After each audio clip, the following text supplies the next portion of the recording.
속에서 본능이 그런 대로 움직일 수밖에 없었던 거죠. 스스럼 없이 살아가는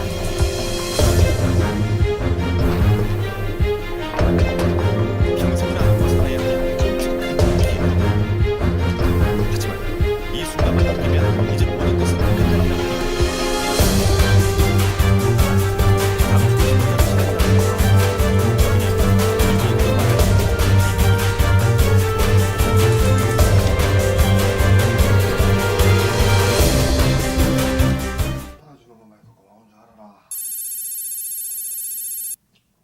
참을 수 없는 한마디. 그것은 모욕이었다. 와, 내가 어디 없는 얘기했나? 밥이나 먹으라.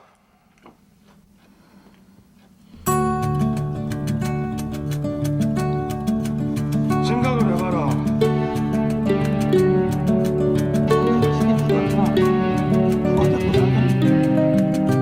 얘는 이래 밥 먹는 것도 답답해야 된다. 알아?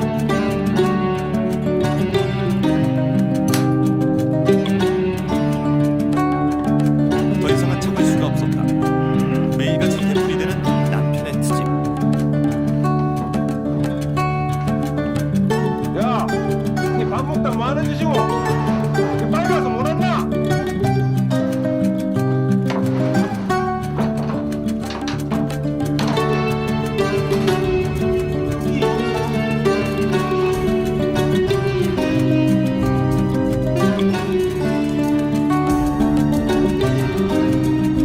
끝이 없을 거라는 건 이미 알고 있었다.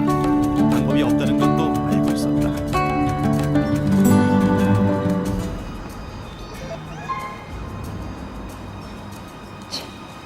이거 어디 내 없으면 되나? 매일 반복되는 똑같은 일상.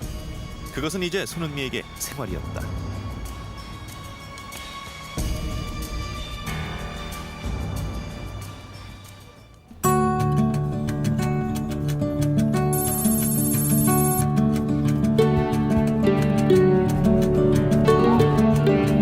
일찍 왔네. 말 좀 마라.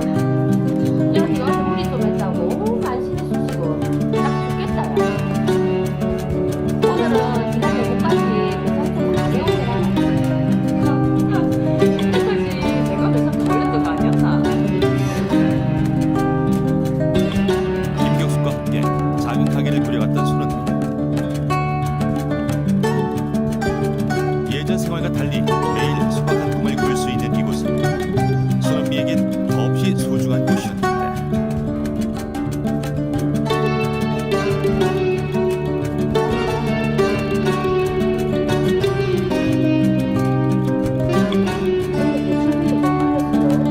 이곳에서 지금의 남편 김광석을 만났다.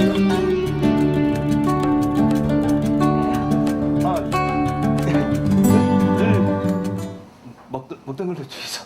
예. 언니 여기 참치회 하나랑 소주 한 병. 언니야 잘해봐라. 언니는 참. 뭘 잘해봐. 나이는 들었지. 돈도 좀 있어.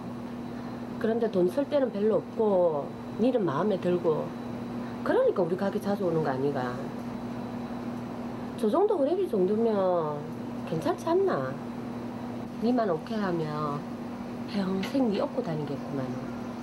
뭐라노? 언니도 참. 근데 혹시 아나? 거기 한 3개쯤 달려있을지.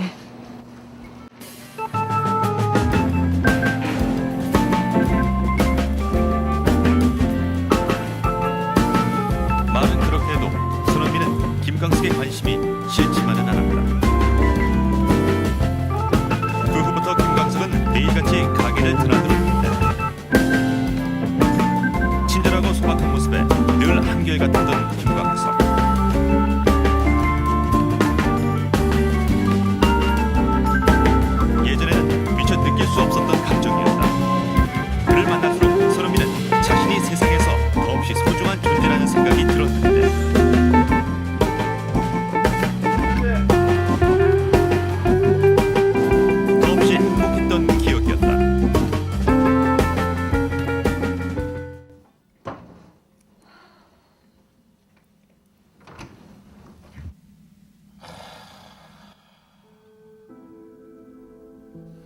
하지만 이제 그 추억에 기대어 살아갈 수밖에 없는 나날들이었는데 누구나 사는 건 똑같을 거라고 이런 게 인생이라고 생각했지만 더 이상 손은미는 견뎌낼 자신이 없었다. 이따금씩 손은미의 삶을 파고드는 기억들. 그것은 불행과 후회라는 이름으로 남아 계속해서 손은미를 흔들고 있었다.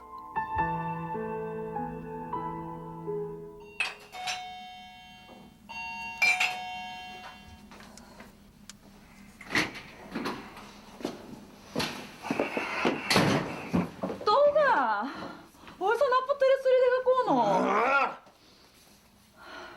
어?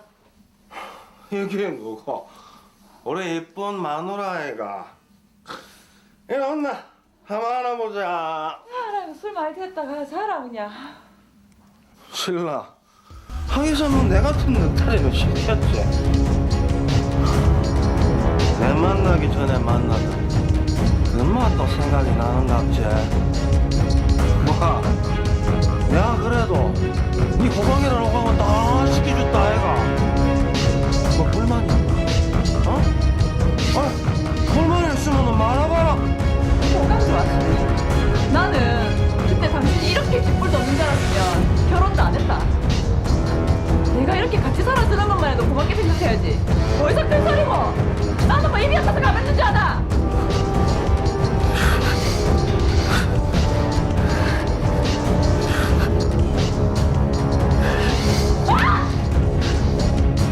다시는 이러지 않겠다고 맹세까지 했었다. 하지만 그 맹세는 번번이 무너졌다.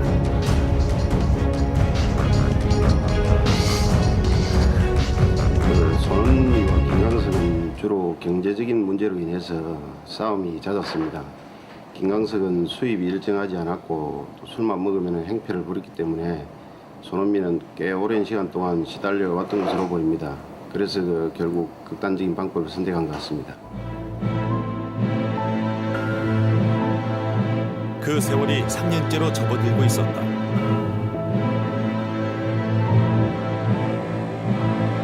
더 이상 어쩔 수 없는 일이라 생각했던 손은미는 늘 술에 의지한 채 매일매일을 잊으려 애썼는데 이해도 노력도 두 사람의 문제를 해결할 수는 없었다. 세상에 맺어져서 안 될 인연이 있다면 그것은 남편과 자신이라고 생각했다. 다음 날 무거운 마음을 떨쳐버릴 수 없었던 손은미는 오랜만에 김경숙과 만나기로 했다.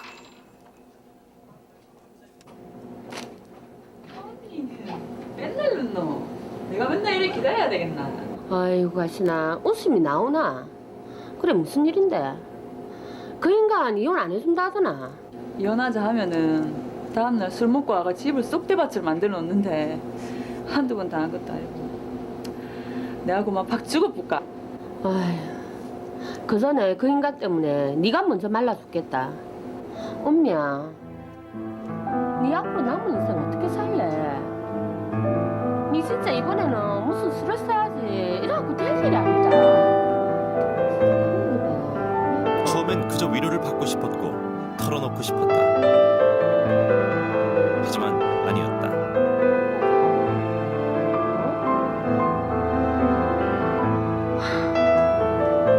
지금 손은미는 희미하게 흔들리는 자신의 마음에 어떤 확신을 얻고 싶었다.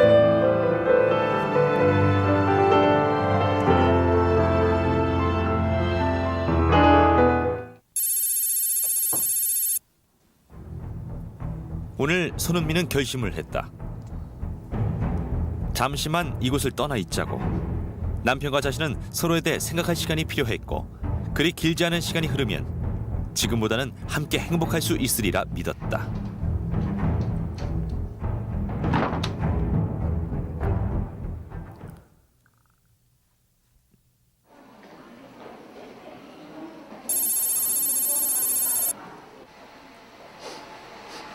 청소는 다 했는데 이게 무슨 냄새고?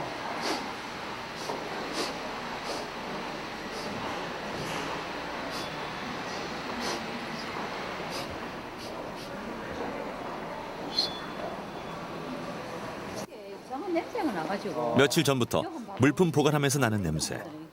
보관 일수가 7일이나 경과한 것을 본 박은희는 직원과 함께 문을 열어보기로 하는데 아 냄새.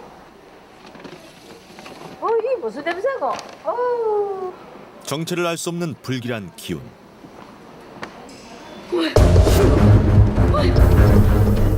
그것은 차마 믿을 수 없는 참혹한 광경이었다. 같은 시간 부산 사상경찰서.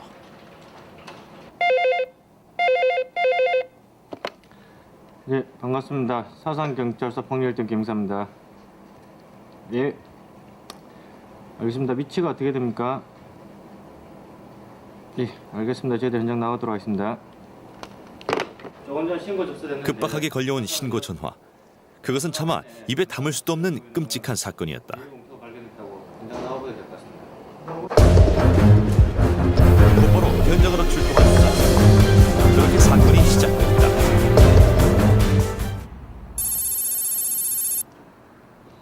어느 날 갑자기 일어난 엄청난 사건. 그 모든 것은 이날부터였다. 그날 집을 나온 손흥민은 부산의 한 모텔로 들어섰다.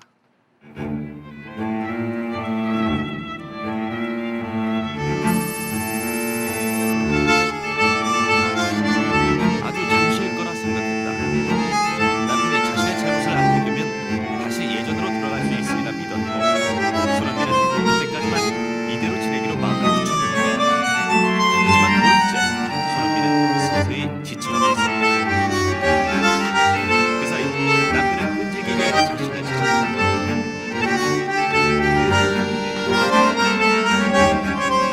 전혀 괜한 것을 생각했는데 그는 오히려 손흥민을 찾고 있었다.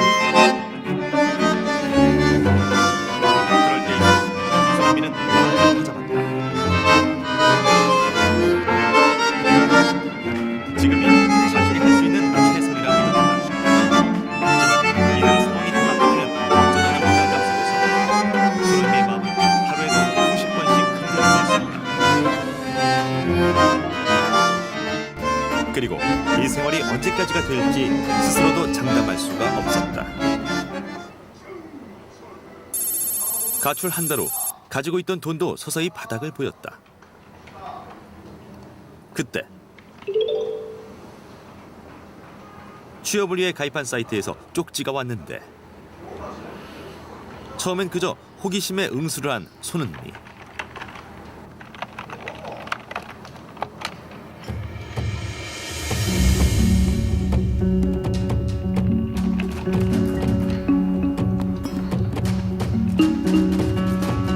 몇 번의 대화가 오가고 손흥민은 잠시 자신의 처지를 잊은 채 모처럼 즐거운 시간을 보냈는데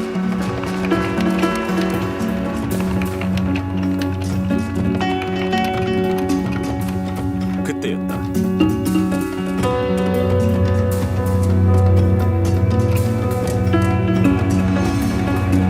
자신을 평범한 회사원이라고 소개한 남자는 만남을 제안했고 이런 일을 난생 처음 겪었던 손흥민은 당황하는데 그 순간 손흥민의 머릿속을 스쳐 지나가는 기억.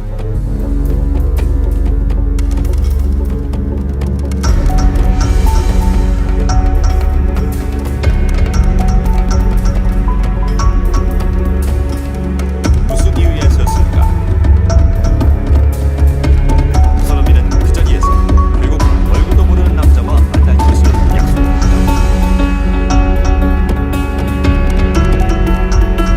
더 이상 아무런 후회도 다툼도 없었다.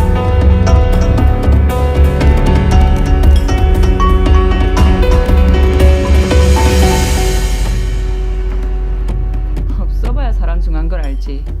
김광석이 네가 인간 되기 전에는 절대 안 들어간다.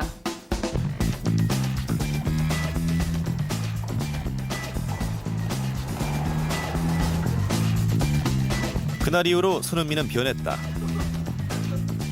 일자리를 구하지 않아도 힘들게 일을 하지 않아도 원하는 것은 언제든지 손에 넣을 수 있었다. 그 사이 남편은 이혼 신청을 했다. 더 이상 돌아갈 곳도 없었던 손흥민은 아무런 고민 없이 그런 생활에 빠져들고 있었는데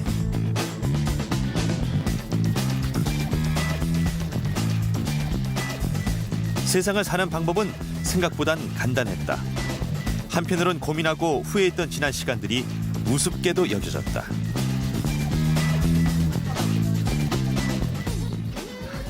처음 봤는데 한 몇 년 만난 것처럼 편안하네요. 누나라서 그런가? 니랑 내랑 인연인갑다. 정부 치기도 전에 이래 좋은 거 보면. 아, 그런데 말하는 게 무슨 아줌마 같노? 진짜 아가씨 맞아요.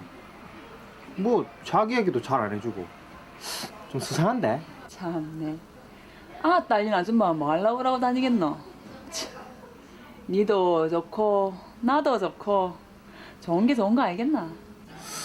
아, 나는 사연 있는 여자는 싫던데. 뭐 일단 마십시다. 건배. 더 이상 예전의 손흥민은 그 어디에 또 없었다. 이렇게 하면 이대로 하루하루를 살 수만 있다면 그 어떤 것도 상관없다고 손흥민은 생각했다. 손흥민은 처음 시간이 지나면 집으로 돌아갈 생각이었는데 상황이 예상하지 못한 방향으로 흘러가니까 그 생활에 빠져서 나올 수가 없었던 것 같습니다. 손흥민은 집을 나온 후로 주로 이제 채팅을 통해서 만난 남성들하고 성관계를 맺으면서 남성들에게 생활비와 모든 것을 의지하면서 지내왔습니다.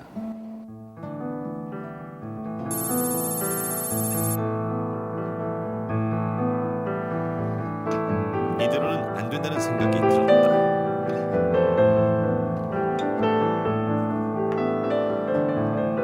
어떻게든 살 수는 있을 거라 생각했지만 이건 아니었다.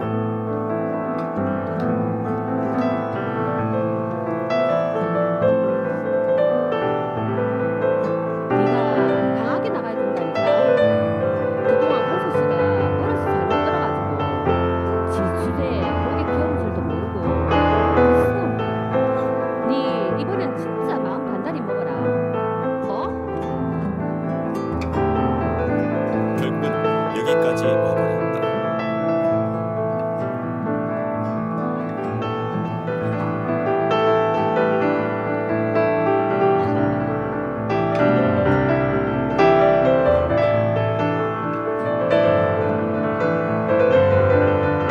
집에 뜨거운 딸의 생각에 마음이 편치 않았던 손흥민.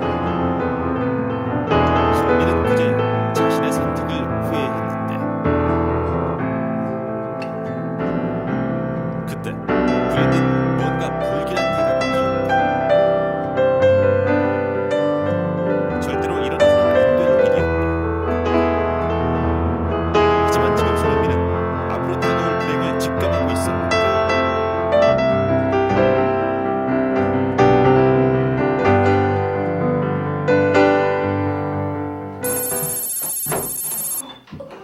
불길한 예감은 결국 현실이 됐다.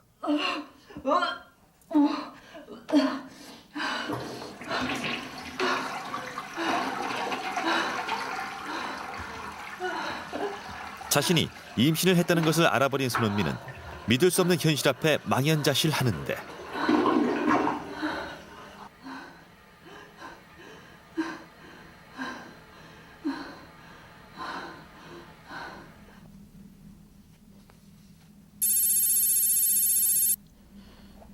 자신의 처지를 부정하며 지내온 나날들.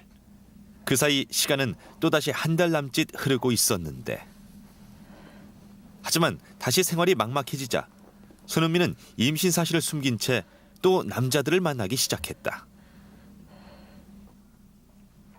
지금으로선 더 이상 손흥민에게 별다른 방법이 없었다.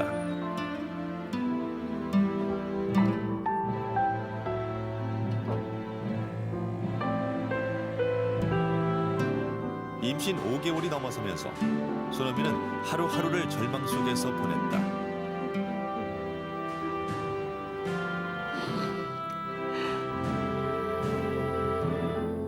어쩌다 여기까지 온 것인지 이제는 꼬일 대로 꼬여 풀어버릴 수도 없는 운명 앞에서 손흥민은 서서히 지쳐가고 있었다.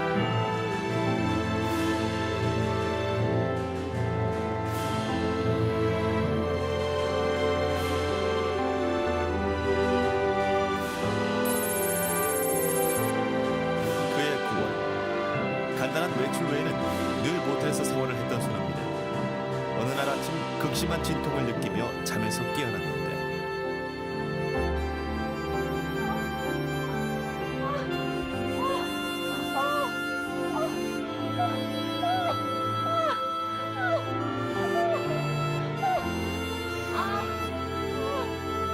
결국 이런 날이 오리라는 걸 알고 있었다.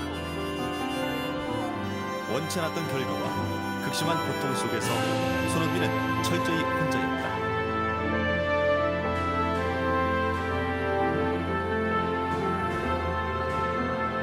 아무도 없는 방 안에서 홀로 몇 시간 동안 진통을 겪은 손흥민. 결국 손흥민은 모텔방 안에서 남자아이를 낳게 되는데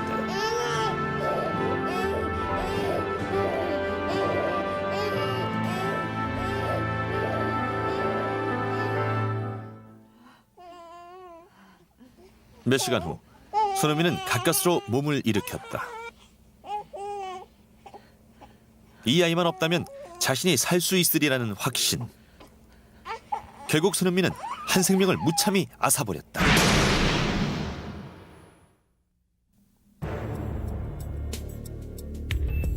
이틀 후 간신히 몸을 추스른 손흥민은 아이의 사체를 유기하기로 결심하는데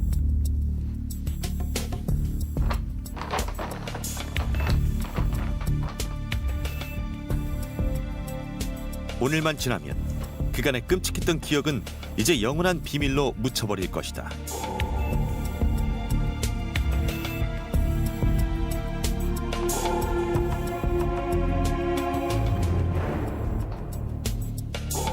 그 후 손흥민은 부산의 한 지하철역 물품 보관함에 사체를 유기했다. 지하철역에서 일어난 엄청난 사건. 그것은 결국 손흥민가 그토록 감추고 싶었던 그녀만의 비밀이었다.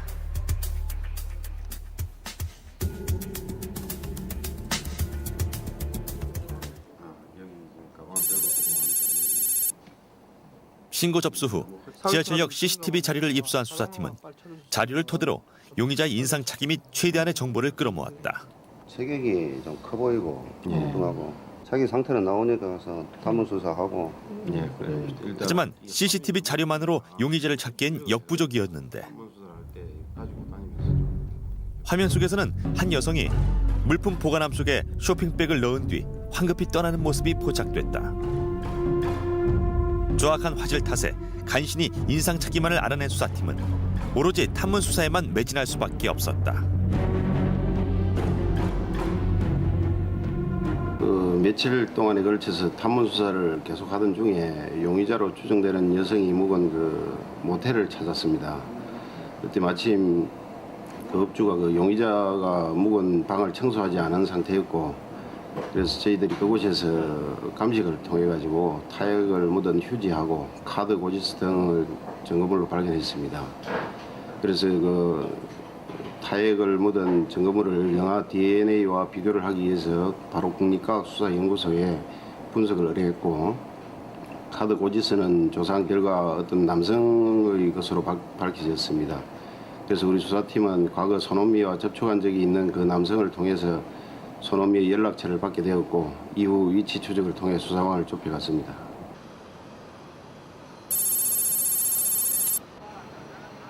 일주일이 넘는 끈질긴 탐문 수사 끝에 발견한 결정적인 증거로 손은미의 신원을 확보한 수사팀.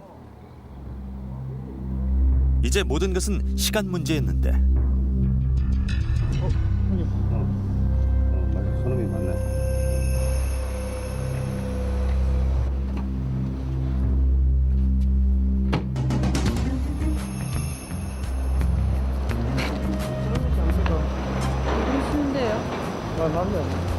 다시는 영아 살해 및 사체 유기 혐의로 공격을 합니다. 변호적 사선인권도 있고 불리한 조직 거부할 수 있습니다. 중앙지검만 추진 개명할 수 있습니다.